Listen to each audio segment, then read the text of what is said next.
Hi, everybody. My guest today is David Lewry. And if you want to hear from a really open, honest, authentic man, this podcast is for you. David's been in recovery for an awfully long time. And he,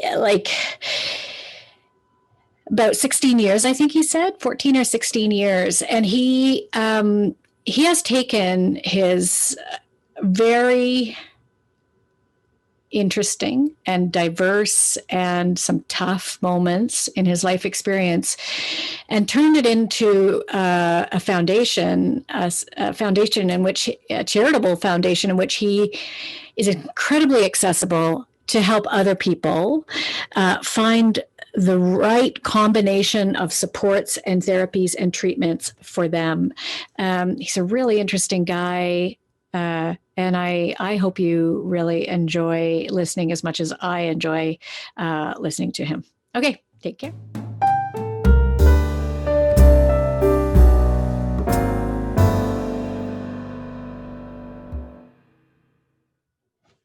Hello, friends. Welcome to season 2 of the Broken Open podcast. I'm Maureen Towns, author, speaker, and expert on finding calm amidst the chaos of helping those you love with mental health and addictions issues. If you like what you hear on this podcast, please be sure to subscribe so that you're the first to know when new episodes are released. And visit MaureenTowns.com to get in touch, to stay current on our programs, Footsteps for Families and Freedom from Intergenerational Trauma, as well as any updates on the book, Broken Open. Enjoy the show. Okay, David, we're recording. How are you doing? Well, good. How are you today? I'm great. Right on. So, David, you and I met years ago. Yeah, almost 4, I think. Yeah, it would have been 3 or 4 years ago. And yeah. You were facilitating a 12-step program, a study group, really, over the course of a couple of days that I attended. Mm-hmm. And that's how I met you. That's our Pathway to Freedom group. Yeah. Okay. Yeah. And the broken open question, I'm going to start there. Is that okay with you? The question of course, that I wherever like to you ask. like. Okay. So tell me about a time, or take us to a moment when you realized that some of the adversity that you had experienced was actually a gift. Or tell us about a time when you experienced adversity that in hindsight was a gift. Yeah, in hindsight, there's been so many that turned into gifts that at first, when I was growing up, you're not able to see it that way, really, and unless people can help give you that perception or perspective change, because I was so self-centered, I couldn't use it as a gift. It was all just about, it was all hard. That's all it seemed like. It just seemed hard at the time. And for me, it wasn't until I sobered up at 30, so 16 years ago. It wasn't until then that I was able to actually see those moments of adversity as some kind of gift. And this will be a tough one for people to handle out there, but like looking back, even on my childhood where I was abused repeatedly outside of the home for a few years, physically and sexually, once I sobered up and started to get a little bit further away from the trauma of that and more into the healing of that, I was able to actually see it as, okay, this was supposed to happen. And for most of my life, I just grew up thinking that it happened because I did something wrong, or because if there was a God didn't like me. Like those kinds of things were legitimate storylines in my head. But when I sobered up and I got some distance between the booze and the morphine, when I had some space, I was able to do obviously I had been going to counseling since I was a teenager, but very little came of it because I wasn't able to get honest. First of all, I forgot I even was abused until in my mid-20s. So it's been a lot of, or blocked it out. I shouldn't say forgot. It's not what happened. The brain does stuff to protect it by shutting you out of that information or those time periods. But so anyway, in early sobriety, it was just getting away from the chemicals so that I could see some of those images which had been haunting me, I could start seeing them in a different light.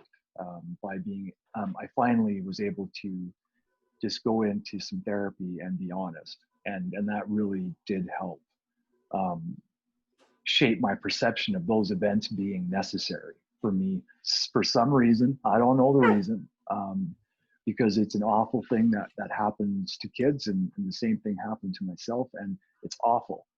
There's no real good reason for it, of course, but after the fact, um, what was I able to do because of those events? And one of them is connect to men about sexual issues in a totally different way. So people that I work with, even men and women, people that I work with, whether professionally or in a peer support role, the a lot of there tends to be some connection there.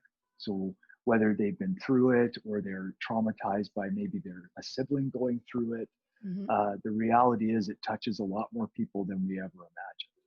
And being able to be honest with myself about it allows me to be honest with others, and also accept what they're telling me, um, with something besides judgment or expectation of any kind. Mm-hmm. I don't know if that answered your question. It does.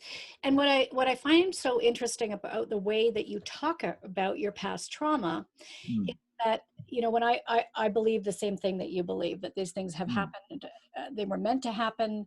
I even would go so far as to believe that I chose a life in which mm, I experienced these things mm, for this purpose.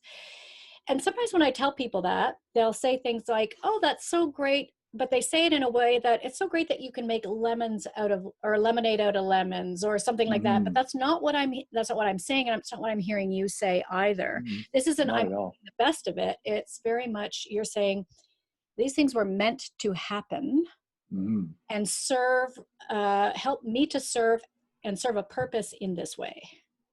Yeah, potentially, right? And I mean, again, I don't claim to know why exactly those things happened. I guess what we try to do is um, figure out some sort of reason that helps us push forward, right? Some sort of accept it in a way that allows us to push forward positively, Mm-hmm. instead of the way I was pushing forward from the time it happened, which was in an unhealthy, toxic, dangerous patterns, right? And Mm. once sobriety came in, and for lots of people, sobriety will have nothing to do with it. I understand that. It was more a matter of maturing enough to be able to accept what had happened, and even though it did create a lot of problems in my life, um, but most of those problems were due to my um, inability to be honest about those things, right? What Sorry, go ahead. What do you mean by for some people sobriety will have nothing to do with it? Can you tell me more about Because not everyone who's abused has chemical dependencies, right? Like that? not Okay. everybody who's abused has um, process addictions. Not everybody who's abused has mental health issues. The Mm, reality I think that I've experienced is that a lot of the people that I work with do, but that doesn't mean there's a lot more out there that everybody does, right? And that mm, the I just try not to paint anything with just one brush, because there are so many variations within each, I guess, each category of humans, what they've been through. Category of experience, I suppose, is a better way to describe it. mm. But thankfully, not everybody has to be abused, and thankfully, not everybody who is abused um, goes through a lot of the stuff that I did, like the chemicals, but also the lifestyle that I chose within my practicing alcoholism was partially one of legitimate, what this, I guess, what the Crown considers legitimate employment. Part of it was that, and then a good portion, another portion of my um, ability to earn an income came from hustling in bathhouses, parks, wherever. Like that's a real thing. Got Um, it. and so learning those behaviors are a little bit less healthy than learning how to simply reframe what has happened. And I couldn't reframe until I got through some of that deep pain, and don't get me wrong, it comes up at times and it can be like absolutely debilitating. It seems to stay a little bit less long. I don't know Okay. if that makes sense. For sure. I think what you're saying is the issues are never completely Mm. gone. They Hmm. still show up, but your ability to handle, work through, move through, and do something Hmm. constructive with, gets better and better each Yeah. time, kind of thing. Yeah. Each year that goes by, so long as I engage in my recovery, absolutely. Okay. Okay. Good. And it's recovery from the alcoholism and stuff, but also the trauma, like the recovery work that has to be done when a person's been traumatized. Yeah. It's imperative, right? Yeah. Otherwise, the trauma just eats me up. Yeah. You know? For Yeah. sure. So I heard that, what the term that pops into my head when you're talking is emotional sobriety. So that Hmm. it's not about the chemical. It's not about, you know, whatever process that you're using to numb out. Yeah. It's about learning to feel the feelings and Hmm. handle them Yes. and sit with them and accept them. Yeah. And that's such a process, Hmm. right? And I think that is the actual, what you just described is the nuts and bolts of the work that we engage in, Mm, right? Is that process yeah. to understand, but beyond awareness, to engage in those and accept those parts of us that perhaps we don't like so much. Hmm. And that's fair. We all have our downsides, I guess, I'll use quotation marks because I don't see them as downsides, but other people might. Hmm. I see them, I guess it's similar to some, I don't know if it's Buddhist or Hindu, but it's similar to some ideas that, suffering is an important part of life, Hmm. just like rejoicing is, right? Because most of us humans suffer from something. If it's not external, it might be mental or emotional or physical. But most humans have some sort of struggle, you know. And so I guess the less I'm attached to, and I think that's the difference between when I was drinking and now that I haven't been drinking, is I'm not as attached to those dark things. Mm. They're there. I acknowledge, I accept that they're there, but I don't have to attach to them. And of course, the easiest way to not attach to a behavior or something is to not do it. Yeah, right. Yeah, yeah. Same with thinking. The best way to not attach to my thoughts is to let them go and just accept that they're just thoughts, right? Yeah, Yeah. that's so true. God, so much is popping through my head while you're talking, like this. Sorry, I'm just babbling No, too. but You want that's the way my mind works. It just fires like all the time. mine too. Yeah. So one of the things that popped into my head when you mentioned the suffering bit is the saying that I heard in a recovery center, which was pain is inevitable, suffering is optional. Right. Mm-hmm. So it's what you do Yeah, with it, and can you accept it, and can you let it go? that's right. That's right. Yeah. Yeah, are we I going to attach to the suffering or are we simply going to accept it? right. You know? And the parts of ourselves that, there's thoughts and behaviors, or Mm. thoughts and feelings that I have, rather, that I'm not super proud of, but Sure. I Yeah, get to me too. accept them, and as That's right. a part of, who I am, and I'm human, and that's Mm. just, it's okay, and I get to choose what I do about that Yeah, and exactly. do with that, and how attached I want to be, to Mm-hmm. them. That's cool. I like what you said about easiest way to not be attached to something we don't want is to just not engage in a behavior or Mm-hmm. spend time in the thought. Yeah, and having said that, I do understand there are exceptions in humans, right? Like there are some mental illnesses that make it almost impossible not to focus on the attachment, right? Like there are some illnesses of the mind and emotions. I'm sure I'm not a doctor, but I've experienced as a witness to many people struggling. There are some people who simply can't compartmentalize. It's almost impossible. It's seemingly impossible. Is it? I don't know, but it really seems more difficult for some people to unattach certain things. And of course, at the end of the day, it has to do with the similar pathology, but perhaps cognitive abilities aren't there Hmm. for some. And I have to recognize that because of the work that I do, is that some of us have different possibilities, right, and different capabilities, and it's more an experience thing. Where what access to information we had, how we were loved, how we were cared for as children. And I know that as we become older adults, it's easy to forget that that has an impact, Hmm. on us and then people around us. And again, I just realized, I don't know if you asked me that question or if I just started talking. Because I think we talked about this in the group that we did. Like, I am a preacher's kid, so I can talk. You can And talk, so I yeah. apologize. No, I love the way that you weave through, you follow the path of your thought. I think that's awesome. Oh, good, good. I'm Yeah, glad it made sense then. yeah. And well, what I hear you saying though is that we're not all born equal. Some of us Mhm. have, some issues with our bio makeup, Yeah, for sure. I biosocial mean, and makeup I that don't, make it a little bit yeah, more challenging. And you don't sort of subscribe to the belief that we should all follow the same path mhm, to freedom, right? So yeah, you have created and use a myriad, it sounds like, of different modalities or mhm. theories, or how would you describe it? Yeah. I think I think those words do describe it. Modality, theory. I think the way I try to look at things is ideas. I just look at them like ideas because I can change my ideas, right? Yes.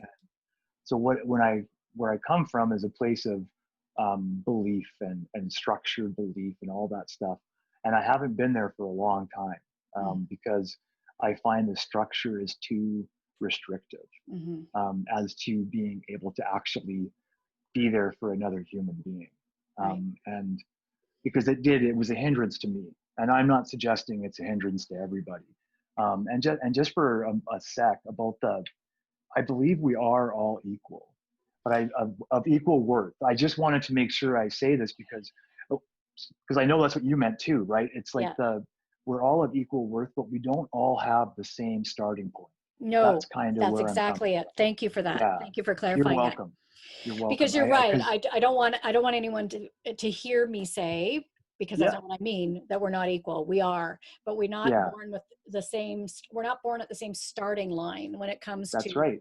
to getting somewhere or achieving That's right. something, or there's Yeah, some real barriers for yeah, people. and that's what we're pointing out, right? Is Yeah. that, like, when you say starting line, the reality is our starting line might be here, where someone else's might be here, Yeah, depending on what is in between there. for And sure. and really, what I think of as in between there is family, connection, education, all kinds of things come into that in between space of Hmm. our starting points, Yeah. because they're finding more and more now that stress prenatal and postnatal has a real effect on the fetus, right? Yes. So the more they find out about that, the more we can pay attention to that connection to our nature, right? Like, we might be born with a high stress switch in our brain already turned on, Yes. and yeah, so anyway, I'm sorry, I kind of went in a circle there, but I didn't want you to be misunderstood. I felt like Thank you. that's what you meant. Yeah, you're welcome. What was the other question? It was, what were we talking about before that? That you Oh, use a different you pull together oh, a yeah. combination of things when you're helping someone to reach Hmm. whatever goals they might have. Yeah, Yeah. yeah, and how I got there. Thank you for remembering that. You're a good host. It's a good host that can Thanks. remember that. Thanks. Well, I have a terrible time remembering it when I'm doing this. So Yeah. so good job. Thanks. Um, but yeah, the different ideas allow for flexibility for humans, right? And Right. I got there from, I think, a pretty natural progression. Like, I Hmm. came from a place of a black and white rigid thinking. Yes. So I came from a place where there's only one answer, and if you don't do that answer, that's why you're having trouble, Got it. Yep. right? Which Yep. I have learned through, I'm just going to say attrition, right? Mhm. It's been a path of attrition where I had gotten worn down by the fact that I was so frustrated all the time, Mhm. because I wasn't even able to meet the black and white requirements of Mhm. happiness. Mhm. And so then eventually, working with others and myself and on myself, I was able to see how much more effective I was delivering services that were of a variety, that were more inclusive to potentially all people. Mhm. Um, so if there's something that, like, I'm not going to try to drown a square peg into a round hole. And so I talk to some of the folks I work with about it all the time, is that if you're starting to try to do everything I do, you will have problems, right? Not because what I do is wrong or bad, but it just might not be for you, Yes. right? Like I might be able to meditate 3 times a day because of the life I've created for myself, whereas someone else might not have that time, right? And I respect that. So if there's other alternatives, we can always find alternatives, Mm-hmm. or if I find great solace in prayer, whatever my prayers happen to be, Mm-hmm. other people it might be ridiculous Mm-hmm. to pray. Mm-hmm. So I'm not going to spend time trying to convince someone they should pray. The Right. idea is to find out what you can do instead of prayer, right? Got it. That will have a similar effect on your mind and Mm. your heart and your body.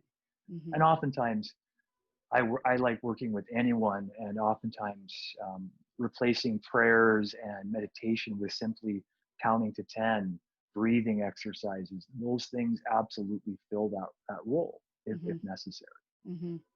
Yeah. So I like having more options as opposed to fewer. Yeah, I like that too. And I just want to dip back into what you were saying about, prenatal and postnatal Mm, trauma and how that can affect, people and what they're maybe up against or dealing hmm with. I think the science now, we can go back 3 generations and hmm look at traumas from 3 different generations. And I know I think it goes back further than that, but I think you, hmm you can definitely look at three and trace some of there's biochemical changes that happen Yep. for people, and they're born, with, maybe different dopamine receptors, Yeah. a higher tolerance for cortisol or a lower, hmm which is a stress hormone, and how that then, and you can do scans of the brain and see Yeah. actually differences in Yeah. people who are struggling with different issues. hmm And that's what then, someone shows up on your doorstep. Yeah. I'm miserable, I'm struggling, I'm not where I want to hmm be.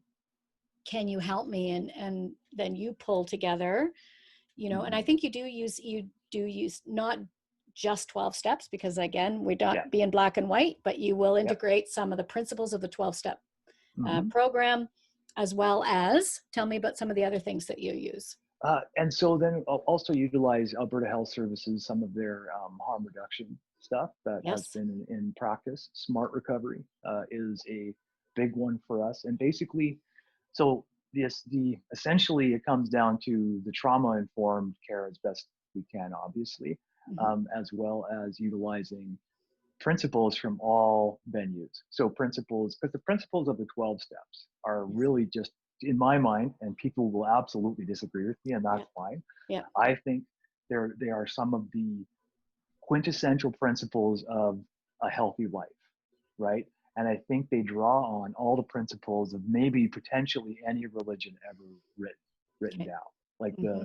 those guiding principles of honesty. Like that's the first one of the steps, right? Is Yeah. honesty. So, and for people I work with who may not be 12-step oriented, we just kind of journey through a process that incorporates all kinds of different things. So we bring some cognitive behavioral therapy into the picture, and if they require deeper therapy, intensive therapy, I connect them to people who are more adept at that than I am, Mm-hmm. and connect them to whatever they need really in terms of that. If it's cultural, I connect people to Indigenous elders, Indigenous workers, because that's a part of what our charity does as well. We're probably um, we're geared for anyone, and we've developed some programming for the Indigenous people of our land, of this land, of their land, I should say. Like I almost said, it wasn't theirs. It is theirs, of course. Yes. Um, but what the idea is to bring more options, and all of the Indigenous programming is created by um, Indigenous humans. It's not created by me. It's not done by some other non-Indigenous person. Because part of what we really believe is that when you go down to meet somebody where they're at, it helps when you have a toolbox with something they might like in it, right? Like it's not instead of jamming stuff down people's throat, which isn't my way at all. My The way we approach anyone we work with really is, what do you need from us? Right. What do you need us to do?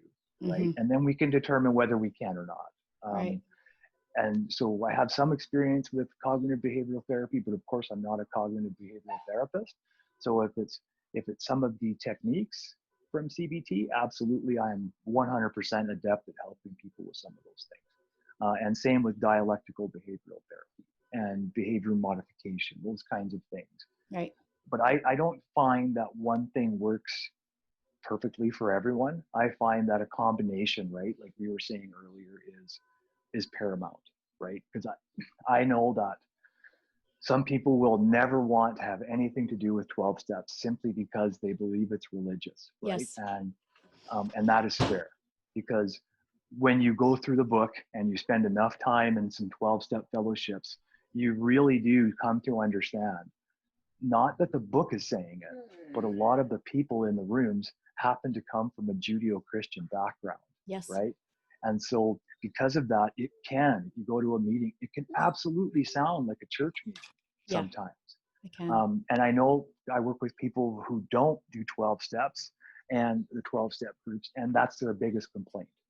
Yeah, almost 100% of the people who won't go back to the rooms, it's because, well, they said it wasn't a religious program, but then the whole time they talked about this Christian God idea. Yes. And I've experienced that. Yes. You know? I have too. And you go to Yeah, different I bet. meetings. You, like, I remember one meeting closing with the Our Father. I was like, Mm-hmm. what's happening right now? Yeah. It's Yeah. hard to say that that's not a religious affiliation when we're saying the Our Father prayer, but I hear what you mean Mm-hmm. saying though, but every meeting has a different sort of culture and Mm-hmm. feel to it. But you're Yeah. right. Overwhelmingly, there is a Mm-hmm. Judeo-Christian undercurrent there. And I mean, Yeah. language is old, and we say God, and yeah, all that stuff. Precisely. Yeah, Yeah, and you and I, we might know that that's not what's intended, but new people don't. yeah, They don't. And people who are dipping their toe in the water, it's okay for me as maybe a part of some of these fellowships to say, no, that's not what they're all like. But the reality is, the ones that they went to are. yeah, yeah, And because we know that that is a thing, yeah, it's not enough to simply say, well, just keep going back, yeah, for right? Like, sure. that's demoralizing, It is right? demoralizing. It is. We make it the You hardest for the most vulnerable, don't we? Like, it's oh tough. yeah, we do. Yeah, You're right. you got to jump through a whole bunch of hoops when you're Mhm. least able to jump through hoops. You know, Exactly. Yeah, you're it's at your tough. worst, or Yeah. potentially your worst time of your life, Yes. and we have this complicated process, Yeah. which is another reason why our charity is. I really like the model, because we have nothing between me and people, Yeah. or other facilitators and people. Yeah. I really like that, because you don't have to have a referral. You don't have to wait a week. You just got to call us or email us or whatever, and we will try to connect somebody with you. And so let's hear more about your charity. So the charity is the Freedom's Path Recovery Society. Is that right? You bet. Yeah. Okay. So when did this start? And it's a registered charity. And tell us about what you do. Okay. So we started in 2017. Okay. It was, um, and so I guess we've been a charity now. We were a society for a year and a half, and then we became a charity. We got our registration. And so what we offer are private groups, public groups. I've done more private groups, such as the one you were a part of, Mm-hmm. I believe. Yep. And those happen way more often than the public ones now. Because what I found in the beginning was opening up to the public. Very few people wanted to do it, like for 3 days. Mm-hmm. But being able to work out a schedule with people that works for them has been a game changer. Mm. So I do private groups. I've done mostly private groups now for about a year and a half. I think Mm-hmm. I've had 2 open groups in that amount of time, just because the private ones get so busy, Got it. because you can do a couple hours here, a couple hours there, and you're with the same people every time. And in a couple of cases, we went to the people opened up their home and brought people into their home. Obviously, COVID's a little different now, Yeah. Yeah. but back then that's what we're able to do. We have one-on-one counseling, and it's, again, as I mentioned earlier, if someone comes in and displays exceptional mental health concerns or things of that nature, I'll do everything I can to get them referred to someone who can help them get through if they're not on AISH and they need it. Like that, that's beyond my reach, I guess. Mm-hmm. So I try to connect people. Well, I do connect people to the ones who know, because it doesn't make sense. AISH is complicated, Yeah. those kinds of things. So if it goes beyond where I feel like I can be helpful, I Yeah. have absolutely no problem referring and saying, wait, I cannot deal with this thing. Yeah. But we'll work with them even once they get referred. I'll stay connected. We have Wellbriety groups, and that is the Medicine Wheel and the 12-step group, as well as Mending Broken Hearts group. Hmm. And those are both Indigenous programs, facilitated by Indigenous facilitators. Yeah. Um, and the 12 steps in the medicine wheel sounds pretty self-explanatory because it's literally medicine wheel teachings working through the 12 steps. Right. And I've done the training for it as well myself. It's brilliant in Yeah. terms of integrating 12 steps with the medicine wheel. Amazing job that White Yeah. Bison did. And so the Mending Broken Hearts is about intergenerational trauma, as you were Okay. talking about, Yeah. right?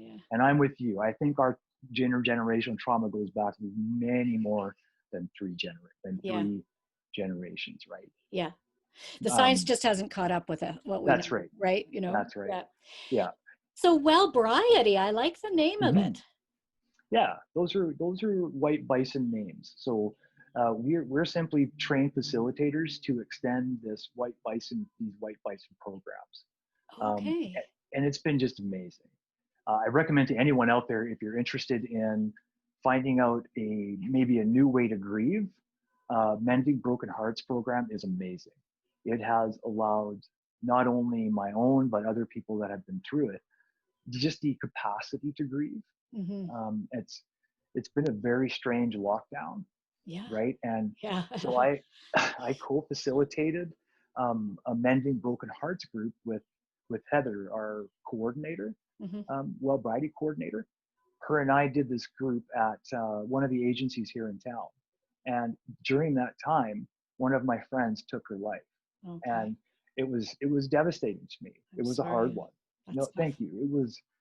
She was one of us. She was an alcoholic like myself, and the isolation just got to her, and she just couldn't do it. So, but that during that process, it allowed me to lean into it Mm-hmm. as opposed to do what I've been known to do, which is not lean into it at all and try to just keep working, right? Yep. And so I couldn't this time. Yeah. Um, it was just it changes the perception, like we were talking earlier about that. If you're suffering, there's a reason for suffering. Like Yeah. there's and not staying in the suffering doesn't mean you don't feel it. It simply means you feel it differently, Mm-hmm. right? And I had that was a week. It almost took me a week to recover when Yeah. I found out she had passed. And that's, I just think that the more you can incorporate into your toolbox, as we've Yeah. always talked about, right? The toolboxes, the more we can put in there, the better off we are. I find I have so much available um, help for me now. Wherever I turn, there's one way we can look for, whether it's myself or clients or people in the peer support aspect of it. But I don't know. I just think the more, the better, right? And when I took the Mending Broken Hearts training course, I was physically ill from some of the things that we learned about in this course. Mm-hmm. Um, Physically ill from the stories of the boarding schools in the States, the residential schools here in Canada. Mm-hmm. And I had no idea that the last residential school closed in 1996. Not I long thought, ago. not long ago, right? And I thought that it must have been at least way back in the early 1900s, and I was wrong. Like, Yeah. I just had bad information from wherever I had got my information. Mm-hmm. So it was nice for lots of reasons, because once you open up to all kinds of other ideas, the ideas don't stop coming to you. No, yeah, it blossoms, right? It just keeps kind of growing on itself. Yeah. Yeah. And wow, it's hard for me to even imagine being a rigid thinker Yeah. about stuff now because I'm so not rigid. It's a wild ride. Yeah. But it's interesting. Like I hear what you're saying though about the black and white and the rigidity and the yes, no, Hmm. one right way. This is the right way. Anything else is wrong. There's such, I totally have compassion for people who go there, Hmm. which is a lot of people that I know, a lot of the Hmm. places I come from. There's such safety in that, right? There is. There's Yeah. such fear uh, associated with not knowing the right Hmm. way, and Yeah. so there's almost a reassurance, like Yep. okay, everything's okay because this is the right way. I'm doing it right. I'm not wrong. It's Yep. like, and so I don't know. I do have Hmm. compassion sometimes I have for tons of people. compassion. Yeah, Yeah, you're absolutely right and a lot there. of frustration too, though. Like, Hmm. Yeah. but yeah, but I hear what you're saying. So I see you Hmm. traveling through your life. You were born in Portland. I read your Hmm. bio. Oh. You grew up in the States. Yeah. And then then you joined you obviously got I was into a in bit of the, trouble. yeah, You got sent to Canada. You were in the army. I was for about 10 Um, minutes. for about 10 minutes, and then then you hurt yourself.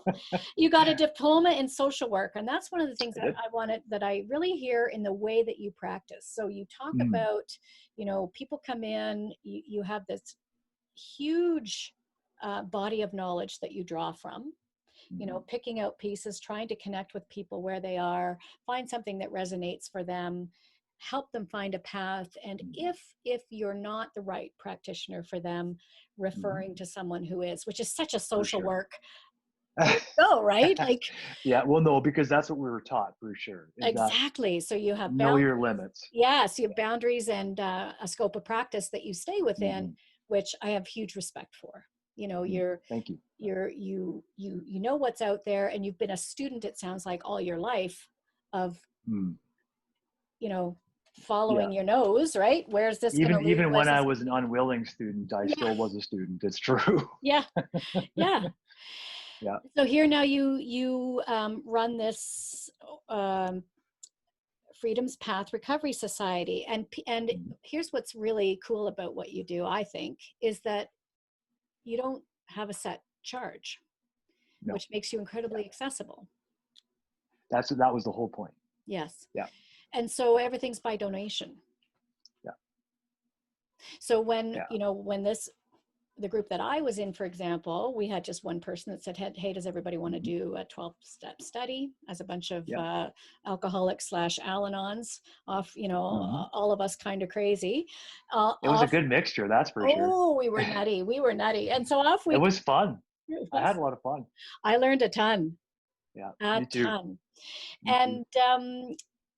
And so you developed, so, okay, this is what you want, this is what I'll pull Hmm. together for you, right? Because if we had come to you with another request, then I would have tried for you would have sure. tried, yeah. Yeah. And then we go through this experience, and everything's by Mm. donation, just stuff some money in a jar and off we go. And it was it was Hmm. it was incredible. It was a Oh, really good. great I'm glad. experience. Yeah, Right on. yeah. That And makes me so, happy. I'm glad to hear that.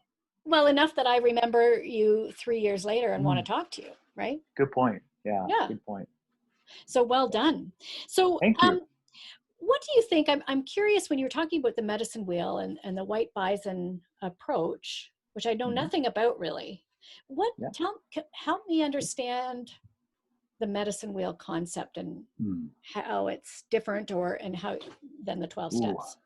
Well, so I am probably going to just kill this explanation, and by kill it I mean not do it justice. But Okay. the it really, what it comes down to is there's four directions in the medicine wheel. Four Okay. directions.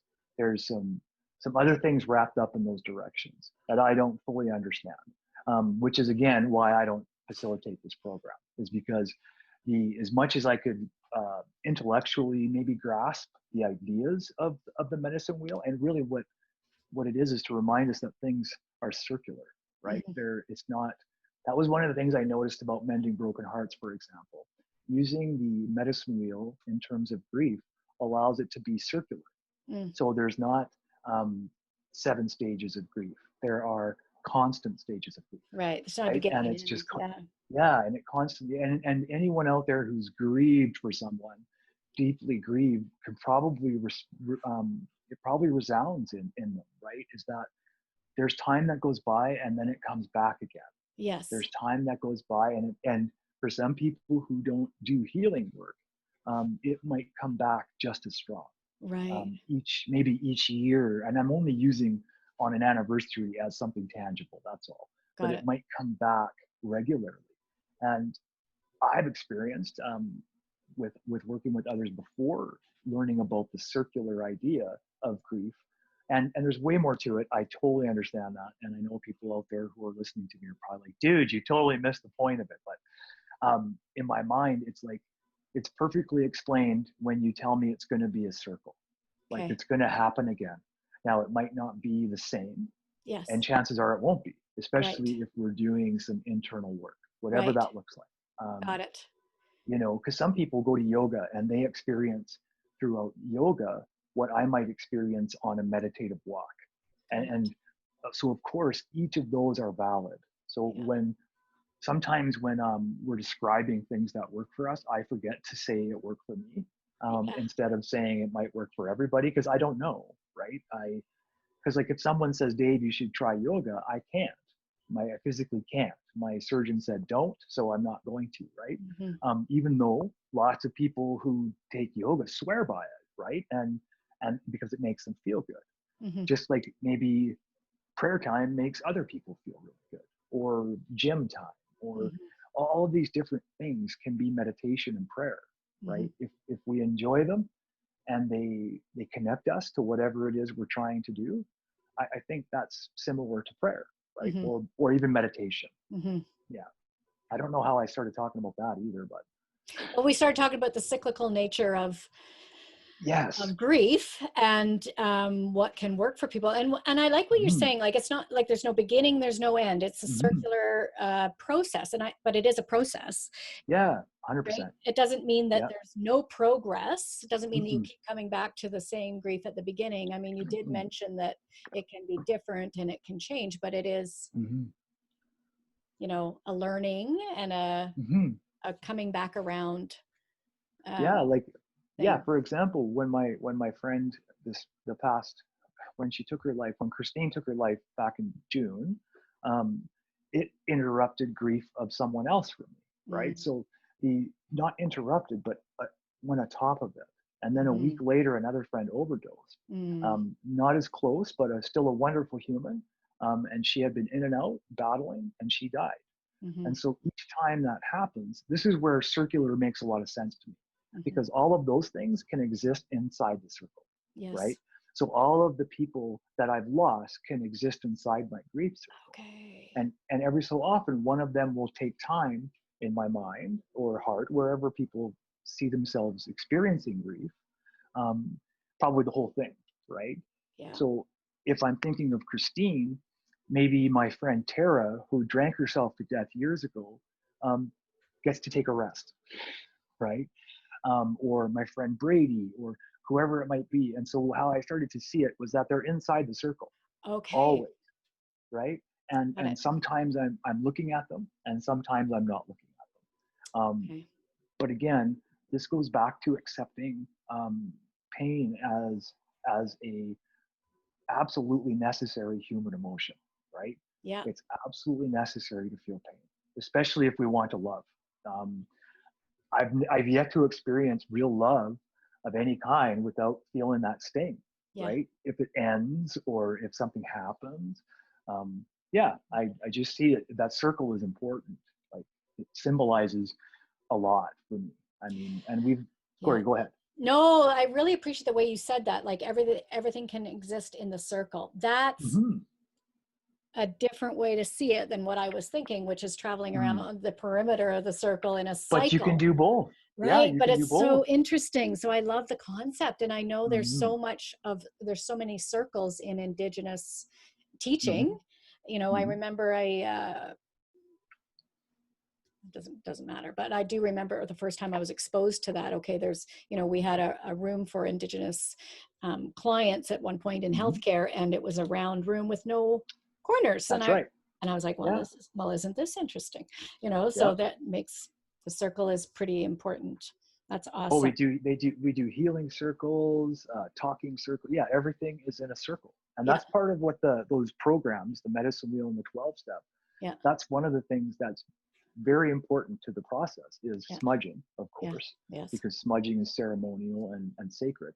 yes, But also the getting in a circle and talking yes, in a circle because it stays in the circle, right? The same yes, idea. And it's weird because I've been in a few talking circles and a couple of healing circles, and they're incredible, like yeah, absolutely incredible. I think they probably do group therapy a little better than group therapy yeah. I think, because right, yeah, there's very little judgment in them. I've yet to hear a lot of judgment.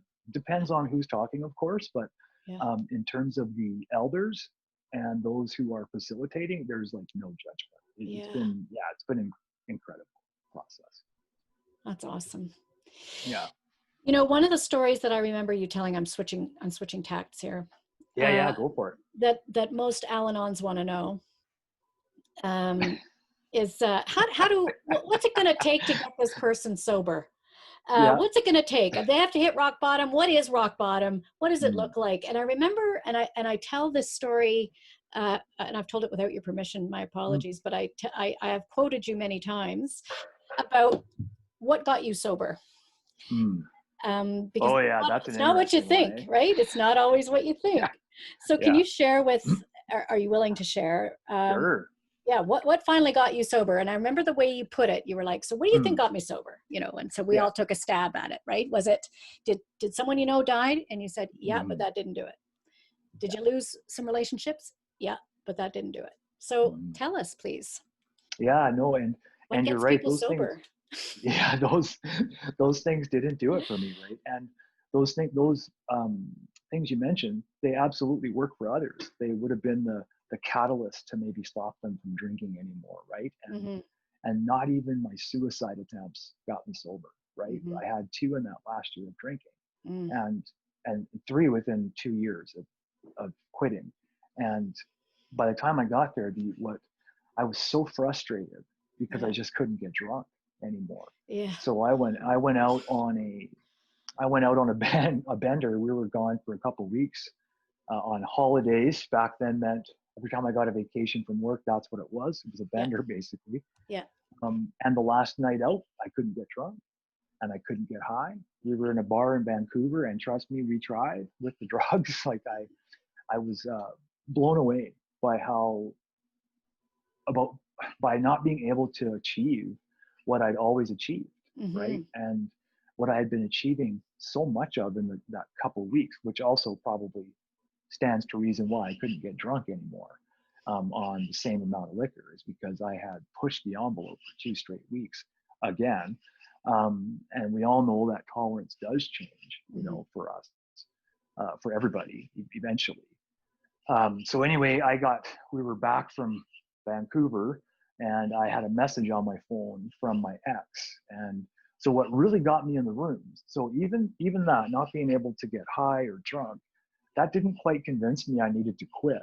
That convinced me that I needed to do something, but I wasn't sure what it was. I didn't think it had anything to do with the booze because that was my best friend. So I right, wasn't looking at my best friend at that time until I got back to Calgary and got a message from my on again, off again ex. She was unbelievably beautiful, unbelievably um, everything that at that time in my life I thought I wanted, right? yeah, And yeah, so anyway, she invited me to a meeting and to have coffee with her. And back then, coffee meant sex. yeah, So I agreed to go to the meeting just so I could have the coffee afterwards. And and little did I know, though, hey, like it was an AA meeting. I'd never been to one for myself. yeah, Interestingly enough, I had taken clients before, yeah, but I had never been there for myself. And it's funny, I didn't hear the same things for myself as I did for my clients, right? Because yeah, when I took clients to those meetings, all I heard was, you guys should do this, yeah. Isn't that right? wild? Oh, it's so wild because then the first I came in, it was just one visit and I was done. Like I came into the meeting, chasing her very beautiful body and all the other beautiful parts to her, Yeah. chasing her in the door. I sat down, and when they asked me to share, I couldn't even get the words out of my mouth. I was Yeah. an alcoholic before I started bawling, right? Yes. Um, and so I was done. I haven't had a drink since, um, because the truth, and I hear it all the time, like, oh, you have to have a sufficient bottom, blah, blah, blah. Mm. And I'm like, yeah, or you just have to have the right person going in, right? Who might take you through the doors, and then you're in. Yeah. And so to answer your question about the bottom, there's no such thing as a guaranteed bottom, Nope. right? Except for death, but then you're not going anywhere. Yeah. Like, Yeah. right, that is the absolute bottom for sure, of which we cannot return, Yeah. as of today. I mean, Yeah. there might be a time where we can come back from the dead. I don't know, but Yeah. maybe we'll all be like Lazarus and that other fella, Yeah. and be able to get up. But there's no set bottom. That's No. the idea. Because honestly, all of the not being able to get drunk and all that frustration, if it wasn't for that very beautiful woman, Yes. which if you're a believer, you could say, well, mind you, it depends on what kind of believer you are as to whether you would say this, but Yeah. if you're a believer, you could believe that God absolutely put that beautiful woman, knowing that that was the only way I was going to walk in that room, Right. right? At that time in my life, that's exactly what I needed, Yes. because nothing else had my attention No. like women. Well, that's what you were Right. open to at the time, so that's what Yeah, worked, right? that's right. Yeah, and that coupled with the fact that I couldn't get drunk. In my mind, I would never get drunk again after Yeah. that night. I just thought this is going to be too painful Yeah. and expensive. So Yeah. it all made sense, and I just didn't have to go back. Really, Yeah. unfortunately, 30 days into my sobriety, then the woman who brought me in, she left and never really came back. Oh, that's And I don't know what she's up to now. I hope she's okay, but the truth is, she was a good enough reason for me to go in the room. yeah. And when I got in the room, my mind was open enough by the pain, Mm-hmm. I think, and the beating I'd been taking, emotionally, mentally, and spiritually, just from drinking so much and drugging so much, that it really did create a big hole in my soul, right? Mm-hmm. And when I sat in that fellowship for the first time, and I got to tell people, like, I understand that people think it's a religious program, but the only reason I could stay was because I did not get that impression. Mm. I got the impression this was a program that you got to do at your own pace, Mm-hmm. and that you, as long as I didn't pick up a drink, because this is the only thing I remember from that first meeting, was a couple old timers saying, just don't pick up between meetings and go to a meeting every day. And I was like, oh, light bulb came on for me, right? Like, oh, I only have to do it for today. I don't have to do it tomorrow, right? Because when tomorrow comes, it'll be today. And Yeah. so I got lucky with that understanding. And Yeah. I believe it had to do with lots of my teaching up until that point, whether it was the Army, where you have to be really careful that you stay in the moment. But I wasn't in there long enough maybe for that to kind of seal the deal. Yeah. But it did make sense to me. You know, Yeah. I got really fortunate with that, Yeah. because I sat there and I thought God hated me, right? Yeah. When I came in, I was pretty sure that this God idea was just a bad one. But I sat because I knew I didn't have to drink, Mm-hmm. right? And if I didn't drink long enough, I might be able to figure out some other stuff. And that's what happened, right? Yeah. I just kept not drinking until things started to evolve in a different way. Mm. Yeah. I love But that it. bottom, it's I love it. tricky. Yeah. It is, and so one of my kids is I think 3 years sober now. Okay, right on. Yeah, and when I ask him, Fantastic. thanks, and not that I've No, but for him, thank you that's for saying that on awesome. his behalf. Yeah, and Yeah, of course. I've asked him, so what finally did it? Because multiple suicide attempts and friends dying, and can't go to school anymore, and lost, just on and on. What finally did it? And he's like, I don't know. Like, I was just sitting in my room one day by myself, and I was having a drink, and I thought, I'm really sick of this. Mm-hmm. After all, Right. as his mom and as an Al-Anon, I'm like Mm-hmm. trying to find the magic thing, which, it's it's not mine to find, you know, it's his. Yeah. Yeah. And so it's always eye-opening for me to hear. So what, Mhm. you know, what, and I'm intrigued with anything. What took you down this path? What took you down that Mhm. path? What, you know, what about that intrigued you? Why'd you go in Yeah. that direction? So, you know, and someone like yourself, I think we could talk for weeks probably about that, Hmm. because it sounds like you've got a million I've pieces tried. of a million things that you've pulled in, Yeah. which all resonate Mm. for someone. So Definitely. Yeah, I hope so, because they do for me, right? Those things, yeah, as I picked them up, they were yeah, definitely things that stuck to my ribs, I guess, like yeah, kind of stuck to my consciousness. Thought that's very important to me, yeah, like that one day at a time concept. That's that was probably the easiest concept for me to grab, yeah. was one day at a time, because I'm like, oh my god, I'm already like, I don't like planning ahead, and I Yeah, hate thinking about the past. So when someone said you got to figure out a way how to stay in today, I'm game. I'm in. I could do that, yeah. right? I can Yeah, do right but now. yeah, I can do right now, even if right now is miserable, right? Because right now will change. Right now will become tomorrow's right now. Yeah, And chances are I'll feel completely different. yeah, And that is a total different mentality yeah, from before, thinking that this pain's necessary, whatever it is, but it'll also pass. yeah, And then maybe I'll have a deeper understanding of how beautiful things are. I mean, yeah. that's pretty cool. It is pretty cool. And I think those are pretty good words for anybody at this particular time, alcoholic or not. Mm. You know, Yeah. this too will pass and things are strange, but we can get through it, Oof. and everything changes, right? Yeah. And it's important Yeah. to remember when things do, this too shall pass, right? So enjoy it right Mhm. now. Of So course. yeah, so I'd like to have I'll have certainly some links for people, ways to Mhm. find you in the show Yeah. notes. Is there anything though that you would like to promote? Anything that you're up to that you'd Mhm. like people to know about? Well, there are a couple of things in the works, and the only reason I hesitate to say anything is because the one hasn't been confirmed. Okay. It looks like we're going to be having a live feed concert, um, October 24th, Okay. and it's going to go from, I believe it's going to be 6 p.m. to 8 p.m. And it's going to be a live feed podcast music presentation. So Oh, okay. That's kind of cool. yeah, and you'll be able to find it on the Freedom's Path Recovery Society Facebook page. That's where the stream will come from. Okay, perfect. And Yeah. that's Mountain Standard Time you're talking about. Yes, ma'am. You bet. And so I'll put a link to the Facebook page in the show notes, and I'll put a link to your Thank you. website in the show notes. You Thank you. also have a podcast. Would you like to promote that? Oh, sure. Yeah. You On a know what? podcast. Yeah, we were talking about that before we started recording. But yeah, Voices in Recovery is the name of the podcast. It's Hmm. available on Spotify, iTunes, Google, basically all the stuff people have. I mean, if there's something else that's more popular, it might be there. I Yeah, don't know what it would be called. I don't know what TikTok is, Phil, so I'm still catching up I don't on some either. stuff. Yeah. But our podcast, yeah, we're in the third year of it, and we've just gradually started to get into some areas of stuff that just blows me away. Like with Hmm.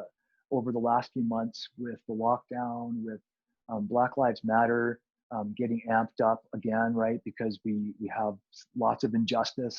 Yeah. There's all kinds of stuff going on in Canada in terms of missing and murdered Indigenous women Hmm. and girls, and of course Indigenous rights in general across Canada. We've had some guests on that have really, well, I don't know if other people will have their eyes open, but I know I did, Yeah. talking to them in terms of Black Lives Matter advocates, police officers, policing in a time of uncertainty. We've had some episodes with a few members, Yeah. and it has just been it's been incredible. I think that when you were talking earlier about everybody has a podcast, and it's like, yeah, it's true and it's good, It's because great.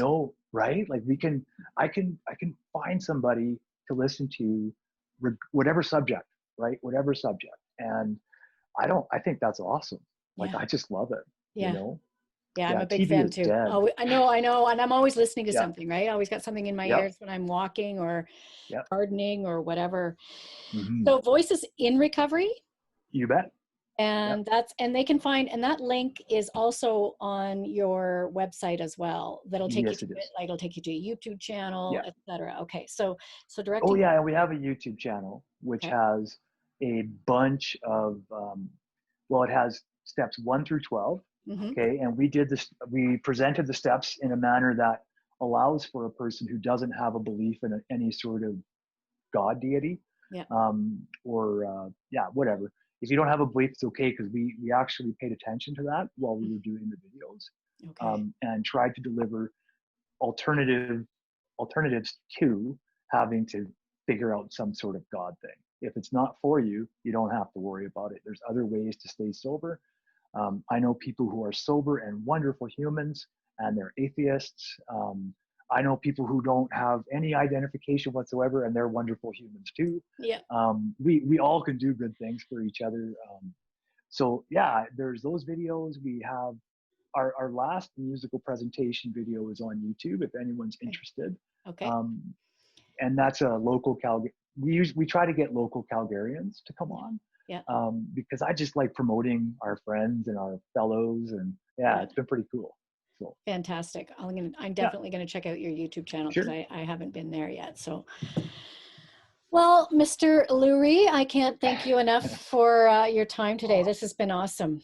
it's my pleasure. Thank you for inviting me on. Yeah. Yeah, Thank you. and I'll send you an email with some potential dates for you to come on Voices in Recovery if you're willing. Oh, So for sure. That'd be fun. That'd be fun for sure. cool. I'd Okay. love it. Okay. Okay. Well, have a great Thank you, day and thank Maureen. you so much. You too. You're Bye. welcome. Thanks. Friends, thanks for listening. And if you liked this episode, please be sure to click on the thumbs up below for YouTube and comment. What did you like most? And what do you want to hear more of? I'd love to hear from you. And in case you missed it, the website is maureentowns.com. Bye.